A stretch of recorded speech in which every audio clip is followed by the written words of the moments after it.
লাইফে ছুটির অভাব, বাট মন চাইছে একটু ঘুরে আসি। তাহলে আমাদের সবার একটাই ডেস্টিনেশন, সেটা হলো Digha. Hi, this is me Pritha. আমি চলে গেছিলাম গ্রিন লাইনে করে দীঘা বেশ কিছু মাস আগে।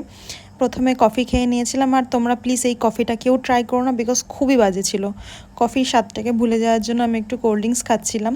তারপরে তখন আমি না নেলস করিয়েছিলাম, তাই বারবার নেলসগুলোকে দেখছিলাম। মেয়েরা জানে এই অবসেশনটা নেলসের প্রতি। তারপরে যখন নেলস দেখতে দেখতে একটু সময় কাটাতে কাটাতে এই মন্দিরটা চলে এলো জগন্নাথের, তখনই বুঝতে পারলাম চলে এসেছি আমার ডেস্টিনেশনে।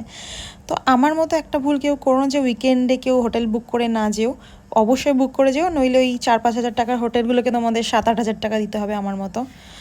যাই হোক, হোটেলটা খুব ভালো ছিল। এটা ছিল কাঞ্চন ইন্টারন্যাশনাল, এখানে আমি আগেও থেকেছি।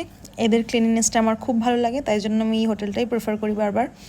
একটু লিপ গ্লস লাগিয়ে নিচ্ছিলাম, ভাবলাম একটু বেরিয়ে আসি।